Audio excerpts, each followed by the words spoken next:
Hi there, I'm Tom, and welcome to Tom's Grinder Lab. This is a review of the Option O Lagom Casa after using it daily on my bench for 30 days. It is an original, premium, eye-catching hybrid grinder. We'll unpack what that means in a moment. It comes in black, it comes in silver. One of these has been sent to me by Option O in return for the review. I get to keep it. The other one I requested because I was sent one with a 48mm conical. I wanted the 65mm conical to compare it to, so they sent me that as a loaner. So one's gone back, one stays with me, I'm delighted to say. Let's have a look at our agenda. Summary specs in the Grinder Lab. We'll also look at what I don't like, what I like most, and who it's best for. Let's get straight into the specs, into the summary, I should say. By the way, CASA stands for home, Italian for home, so obviously it's designed for the prosumer market.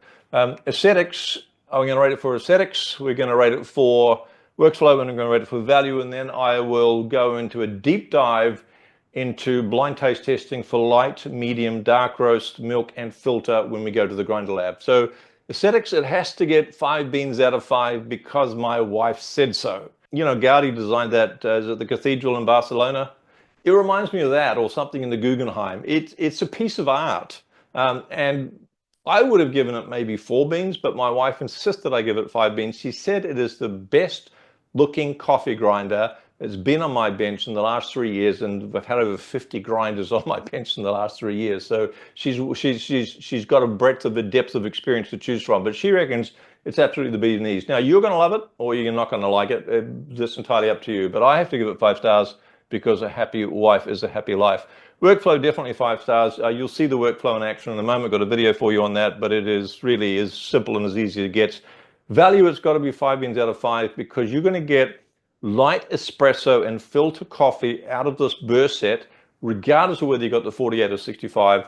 You're going to get that quality that's up there with the Mazda Philos i200D burrs. So in terms of a hybrid, that's a burr that does both espresso and filter, otherwise known as omni burrs. This is as good as it gets. Spec and features, there's quite a few to go through. Let's kick off with one of the big things, which is it's a relatively small grinder, 3.5 kg, small footprint and low height.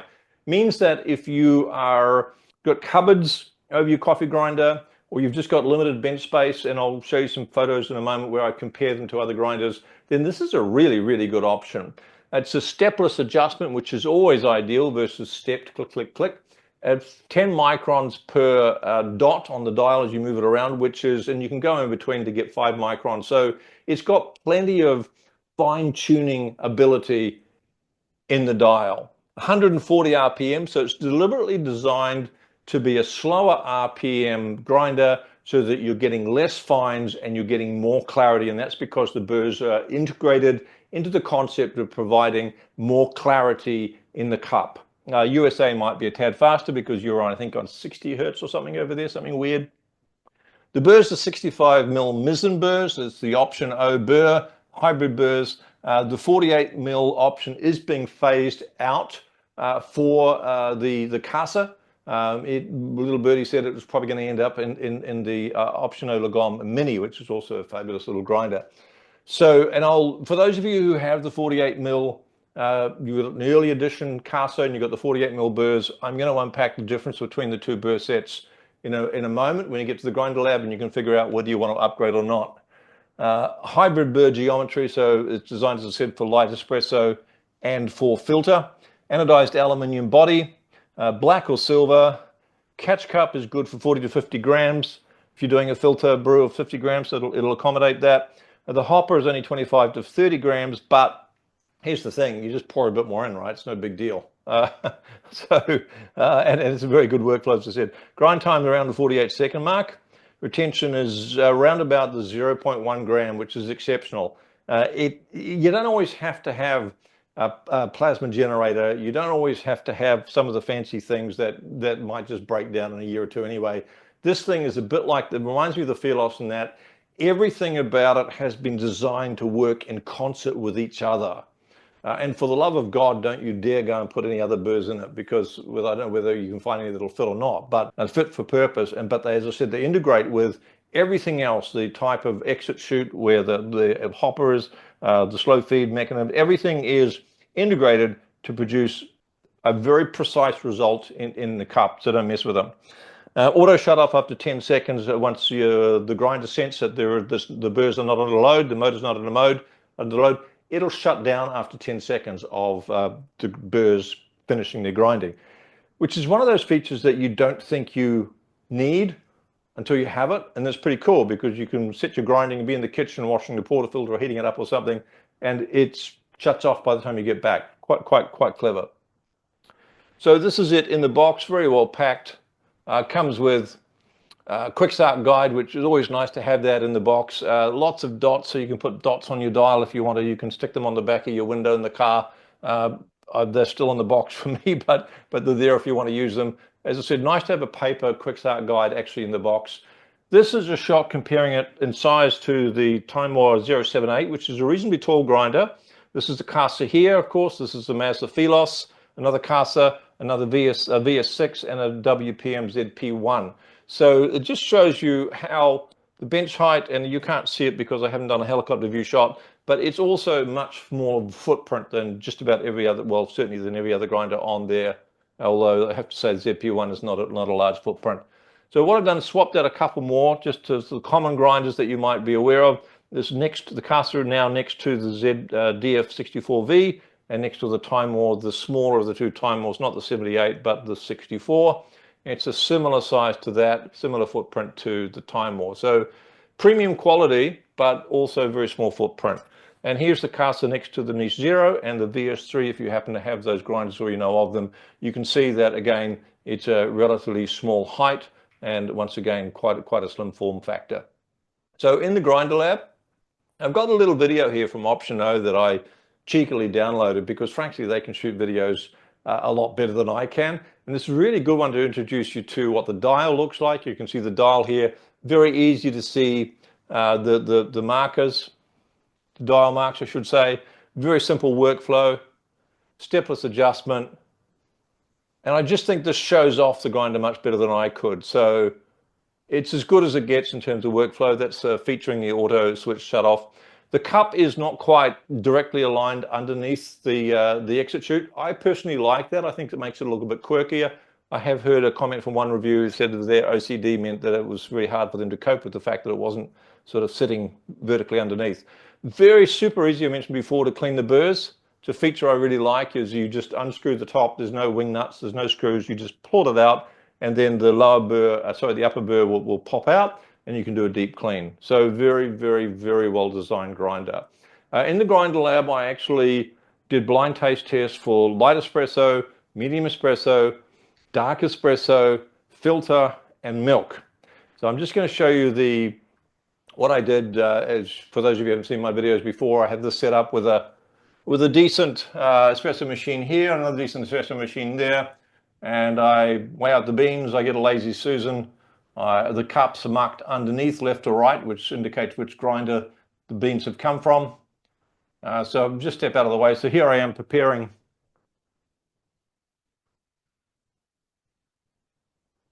both of the portafilters. And I use a log. There's the equalizer, the Lazy Susan. We do the pours. Once the pours are finished, put the cups back into the Lazy Susan, spin it around to mix them up so I don't know which is which. And you see it's a nice bright looking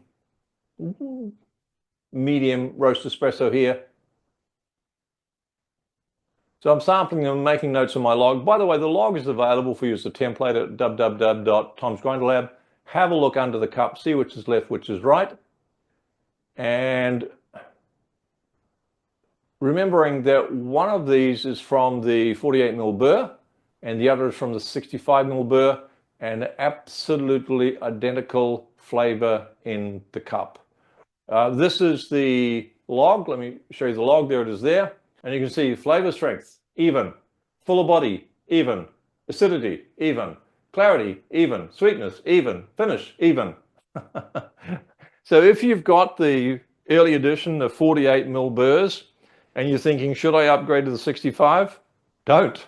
They're identical in the cup, absolutely identical. And there's a small advantage, which I'll mention in a moment, over the 48mm have over the 65mm, but it's the same burr geometry, just a different size. And so you're going to find that it's identical in the cup. And that's true of the light, the medium roast, the dark roast. I've blind tasted them all. It's true of the filter, and it's also true of the milk. It's the same coffee in the cup, regardless of which burr you have. So let me give you the bean ratings that I have for each of these different categories of espresso.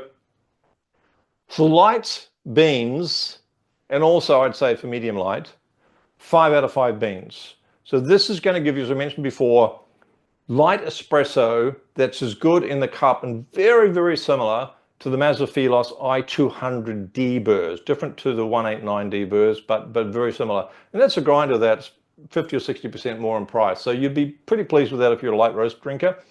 Medium, going to give it only 3 out of 5 beans. I don't think it's an ideal burr set. It's not designed for medium roast. I think there are better burr sets for medium roast. ZP1 stock burr, VS6 stock burr. These are exceptional burrs. Even the Mazza Super Jolly burrs, the 033M, I think burr it is, are all better for medium. They're going to give you more body and they're not quite as much brightness or acidity. For dark roast, I don't know, who cares? It's dark roast beans. To me, dark roast espresso tastes burnt. People call them roasting notes, but to me, the origin flavors from the bean have all gone, have been replaced by this burnt taste. So, I mean, I wouldn't recommend any. If you're going to do dark roast beans, just get a Breville, Smart Grinder Pro, and you'll be fine. Something relatively inexpensive. Okay, so filter, 4 beans out of 5, which is identical to the Mazzafilos i200D burrs, which are very good Omni burrs as well. They're also an Omni burr. For milk, only going to give it 2 out of 5. Now, there's a big caveat here. So I don't like light roast beans with milk. I don't like burrs that are designed to excel with light roast with milk, even if I'm using a darker bean. But at coffeesnobs.com.au, which I do believe you should join if you're not already a member, because it is probably the friendliest and one of the most, members have so much experience there to help you with everything to do with mechanics of a machine to grinders to everything else. At least 3 members there have bought the Casa, are using it with milk and love it.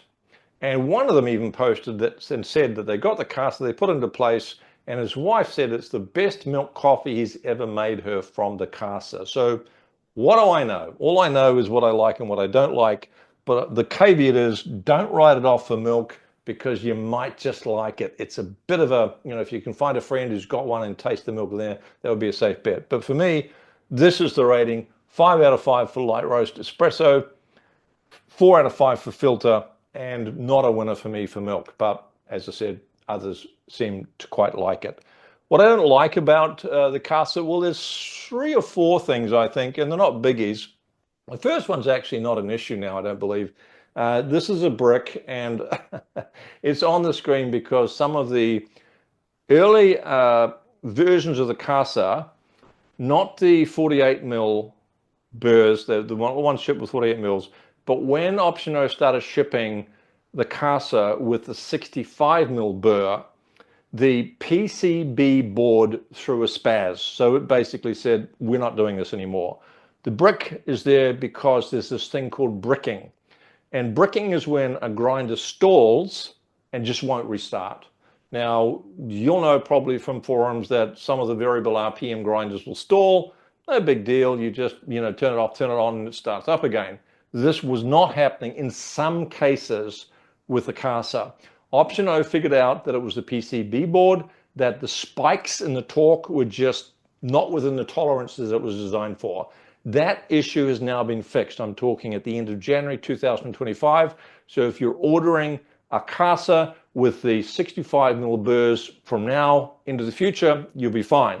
If you have a Casa that bricked, and by the way, it's called bricking because once your appliances, and this happens to lots of different appliances, not just coffee grinders, once your appliance is bricked, it's about as useful as a brick because you can't really use it for anything else other than a dead weight. That's why we call it bricking.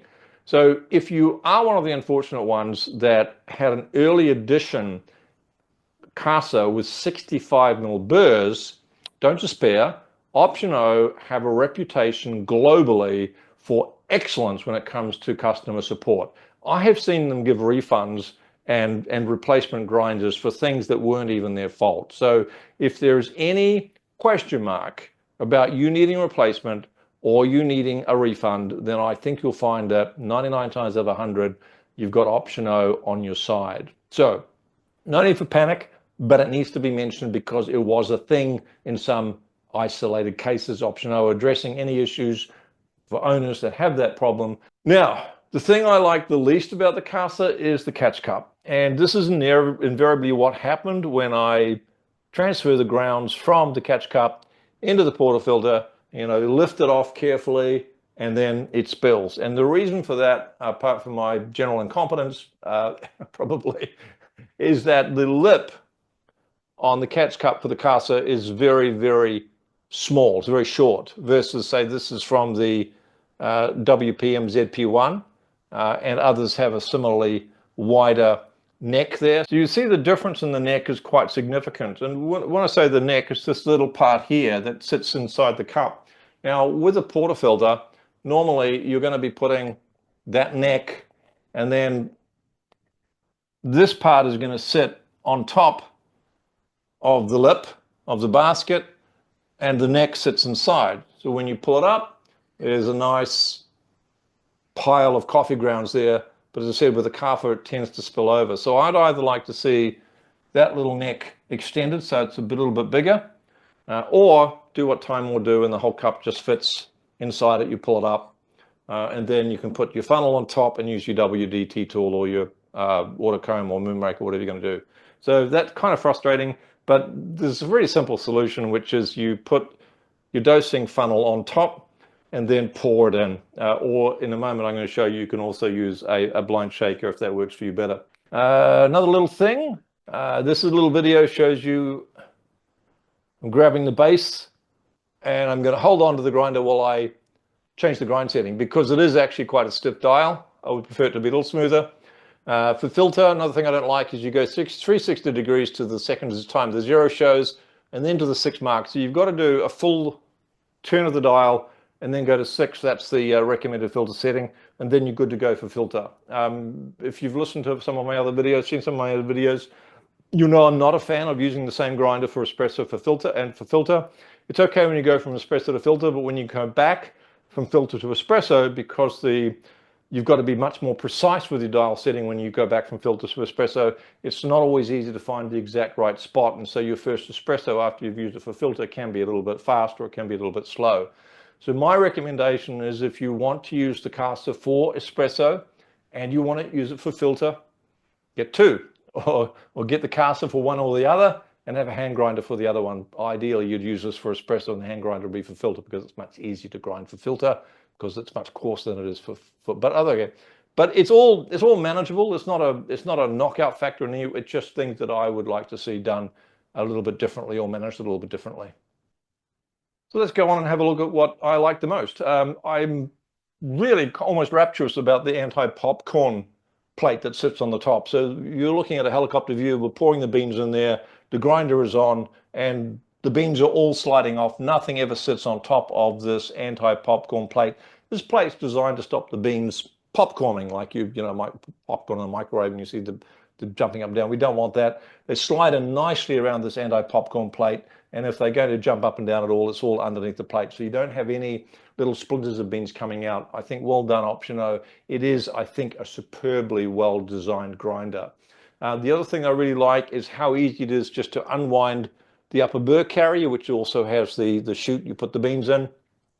And to access a deep clean, this is the upper burr around here, and that's just going to pop out. And pop that out there, and you can get a brush in there, and you can get a blower or whatever you want to do, and you can deep clean it. So really, really easy to use. No tools required, no screws to undo, just very, very simple. And the thread is very easy because it's a nice quality aluminium. I also like the height of the catch cup relative to the exit chute. Here, I promised you I'd show you a Weber blind shaker. This is the black one. Of course, Weber also do a silver one. To me, the Webers, the blind shakers, if you like blind shakers, I don't use them personally, but if you like them, they match the Casa very well. A little bit of a cheat here. I put this on the lid, so when I grind, it goes into the blind shaker, pull it out, take the lid off, pop it on top and do the shake, shake, shake. So, but very, very, once you season the burrs, now every burr set is going to spray, almost every burr set is going to spray grinds everywhere until it's seasoned. Put 2 kg or 5 pound of beans through this. That's what I recommend. You don't have to do that, but it'll settle down. Two things will happen when you do that. First of all, you'll find it easier to dial in your espresso. We won't have much movement on it. And secondly is you'll get more predictability when you change the dial because you've just got the burr edges all nice and smooth and even and consistent. When you change the dial, you have a much more predictable change in the flow rate. But there is the magic tumbler. If you have one of those and you like using it, if you get the black one, it'll match. Silver one will match very well. Now, apart from the burrs, which I'm a big fan of, the biggest thing I love about this little grinder is the runway. What do I mean by runway? So many grinders that I really, really like otherwise run out of runway. So when I've got a light bean in there and I'm on, the dial's got maybe 100 dots on it, and I'm down to like 3, and I've got very little room to adjust anything finer, and I get a light bean, and I'm kind of stuffed, because it's very difficult to grind the extreme light roast beans for espresso. So by runway, I mean, here is my espresso setting for a light bean at 5 on the dial, and I've got all this runway left if I want to play with a lighter bean. So hats off to Option O. And if the cost of this amount of runway left is that for filter, we've got to go 360 degrees and then some on the dial, that's a price well worth paying. I also like this little knocker. I think it's very easy to access. This gets the last 0.2 of a gram out. It's just bang, bang, bang. And it works well, and it's easy to access. Unlike some, for example, the Varia VS6, which I really like as a grinder, you've got to sort of pull the whole chute down. It's kind of awkward, and some others you've got to reach around underneath or whatever, but this is just out there in the front. Very nicely done. Another thing that I found exceptional with this grinder, this is one of the log pages I shot. I poured hundreds of espressos and dozens of filters with these grinders. Without giving you a headache and your eyes glazing over, what this chart says is that once you've seasoned the grinder with 2 kg, 5 pound of supermarket beans, and you make a small dial change, which is this column here, you're going to get a predictable result in the speed in which the espresso is coming out of your espresso machine, what I will call flow rate. So small change here, 7.2 on the dial down to 6.8, flow rate jumps from 2.2 to 2.4. Well, not jumps, it just steps, because it's, as I said, very small change in the dial, small change, and that makes it so much easier to dial espresso in. So let's wrap up by sharing with you who I think this grinder is going to be best for, and I think there are 4 categories of people who are going to absolutely love this grinder. Category number 1 is anyone who really likes flavor notes in their light and medium light roast espressos. If you want flavor notes, if you want subtlety, if you want enough brightness but not too much, then you're probably going to love this little Casa. Doubly so if you are one of those people who do what I tell you not to do, which is most people, and you use the same grinder for light espresso and filter, then that's twice as much reason why you should look at buying it. Those who just love the look, as I said, it's like someone designed it to sit in the Guggenheim or a modern art museum. My wife absolutely loves it. Anyone with a limited bench space, it's going to fit just about anywhere. If you can't fit this grinder in, you're probably looking at a hand grinder. Anyone who really likes the i200D, the sound of the filter coffee and the light espresso out of that, it's really an exceptional hybrid burr. Well, if you like the look of the Phelos and you've got the budget, that's great. But if you're wanting the same espresso and the same filter coffee, or as near as, damn it, and you want to save yourself, about 40% on the price ticket, or you've got limited bench space, then really you're getting this very similar coffee in the cup from the Casa burr as you would from the i200D burr. And remember, if you're one of the early adopters and you've got the 48 mil Mizzen burr, there's no advantage in upgrading it to the 65 mil burr. And in fact, in the grinder lab, I forgot to mention, the 65 mil burr took 48 seconds to grind, whereas the 48 mil burr took only 43 seconds to grind. And I think that's because the larger burr took a bit, dropped the RPMs a bit, the motor wasn't spinning it quite as fast. So there is even this small advantage in hanging on to a Casa with the 48mm burr. Also, it's going to be harder and harder to get 48mm burr Casas, so there's something a little special about having one of the early ones. Personally, I've chosen to keep the 48mm Casa, and the 65mm has gone back to option O. Because you can't tell the difference in the burrs for the coffee anyway. But final point is just to reinforce, if you like the sound of the coffee from the i200D, the light espresso with a filter, you can get something pretty much near identical from the Casa and save yourself some bench space and a bit of budget. As always, please subscribe, please like, please share. And if you want to download my espresso optimization and troubleshooting guide, head on over to tomsgrinderlab.com. You can subscribe and you'll get access to all sorts of logs and templates and wonderful stuff there. So thanks for listening, and I hope this has helped you in your decision in regard to purchasing the very, very wonderful Option O Lagom Casa for your home. Cheers.